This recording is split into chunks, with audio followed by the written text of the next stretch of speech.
大家好，这里是阅见成长，一个记录并分享阅读心得的频道。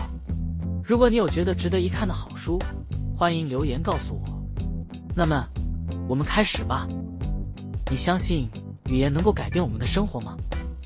有时候，我们一句随口的话，竟然会改变一整天的心情。比如说，早上一起床，对自己说：“今天好累哦。”结果一整天真的就像背着铅块一样，什么事都提不起劲。反过来，如果换句话说，今天一定会是很顺利的一天，你会惊讶地发现，心态真的完全不一样。我曾经对这样的观点抱有怀疑，觉得或许只是一些自我安慰的话语而已。但在阅读这本书后，我的想法发生了翻天覆地的改变。从每一天的对话，到我们心中所说的那些话，都可能成为我们人生的推动力，甚至让我们的梦想成真。这本《正向语言的力量》正是围绕在这个主题展开。作者永松茂久用心理学、脑科学，甚至生活中最简单的例子告诉我们，你说出口的每一句话，都是在替自己的人生下指令。这不只是说说而已，而是会透过潜意识慢慢塑造出我们所活出的现实。听起来是不是有点夸张？那我们就从头开始，一起来看看这本书到底揭露了哪些惊人的观点，以及它如何悄悄影响我们的日常。语言比想法更有力量。很多人会觉得人生是由思想决定的，只要心里怎么想，人生就会跟着走。但永松茂久却提出了另一种观点，语言比思想更具力量。他举了一个非常生活化的例子：当你心里很想吃蛋包饭，结果翻开菜单却说出口我要咖喱猪排饭，那最后上桌的会是什么？当然是咖喱猪排饭。你的内心渴望再强烈，都抵不过你嘴巴实际说出来的东西。这个例子很直白地提醒我们，语言会主导行动，而行动才会带来结果。所以，不是想了什么最重要，而是说了什么才真正改变现实。语言如何影响潜意识？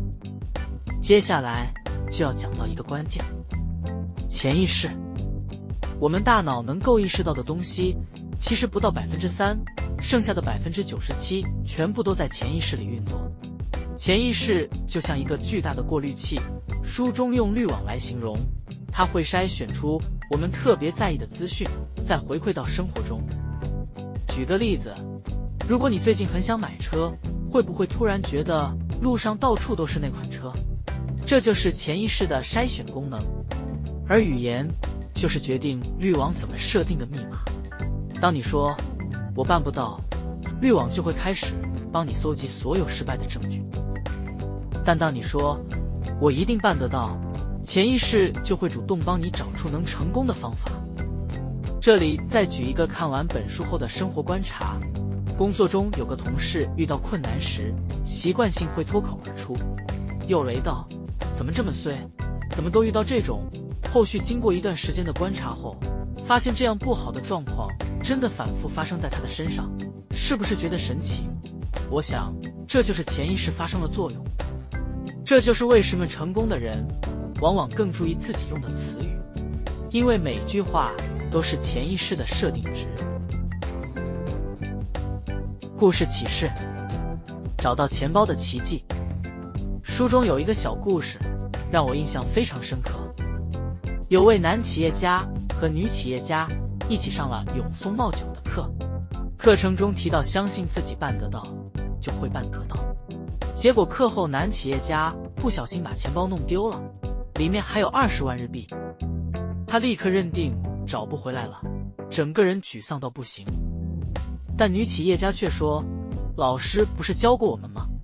只要相信我找得到就会找到。于是他坚持报警，结果真的在一间距离餐厅20公里外的警局找回钱包，里面的钱1分都没少。差别在哪？男企业家用找不到的语言关闭了脑中的可能性，女企业家用找得到的语言打开了潜意识的滤网，让他看见报警这条解法。这故事生动地说明了一个道理：语言就是行动的开关。你说出口什么，就会带来什么样的行动和结果。为什么要慎用语言？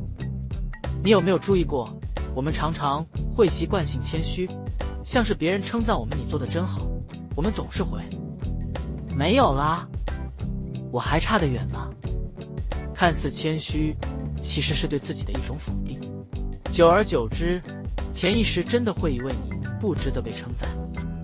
永松茂久提醒我们，不要再用语言否定自己。当别人夸奖时，试着真诚地说：谢谢你这么说，我很高兴。这不仅表达了感谢，也让潜意识默默接收了我值得被肯定的讯息。语言是双向的，它会影响别人对你的感觉，更会塑造你自己对自己的认知。这就是为什么成功人士的语言总是充满肯定，而不是自我贬低。正向语言的具体做法，那么该怎么把正向语言落实到生活中呢？书中提供了几个很实用的方法。1. 从赞美开始，不管是赞美自己还是赞美他人，都是启动正向语言的好方式。你可以每天先试着对身边的人说一句肯定的话：今天辛苦你了，你真的很有耐心。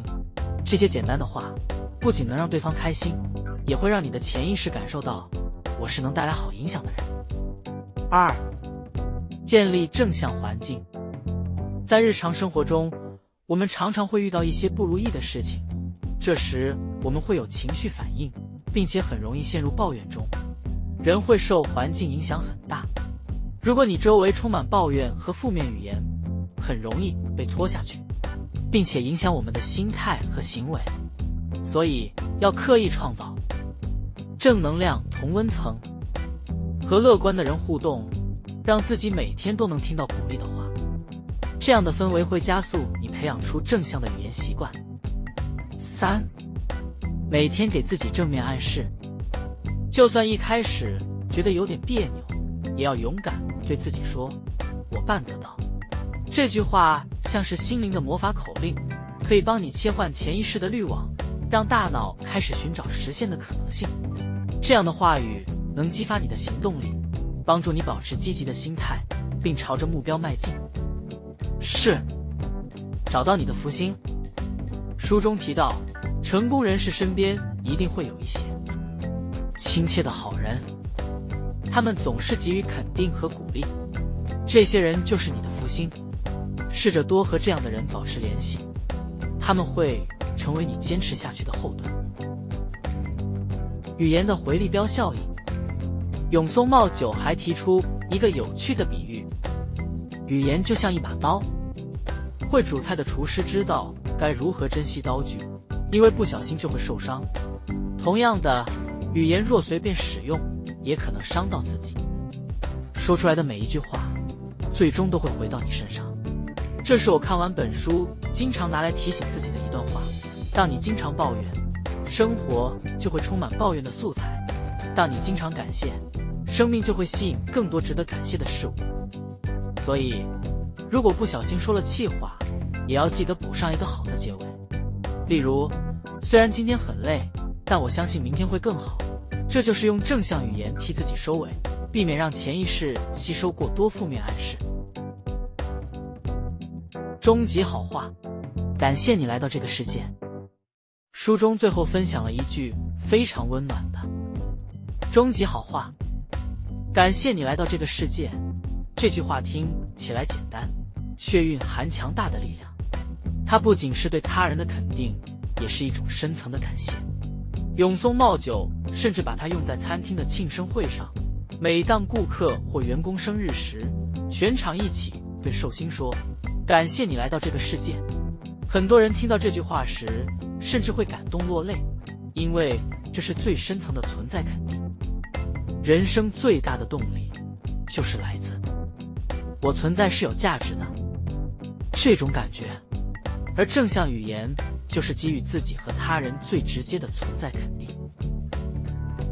读后心的，读完这本书，我最大的体悟是，语言不只是交流工具，而是创造现实的工具。它的力量超乎我们所想象，并塑造、影响我们的思维与生活。当我们选择用正向语言与自己和世界对话，潜意识就会引导我们活出更积极、更快乐的人生。如果你觉得改变人生需要大动作，那不如先从一句话开始，就像每天给自己一句“我办得到”。久而久之，你会发现，不仅心态改变，人生也真的跟着改变了。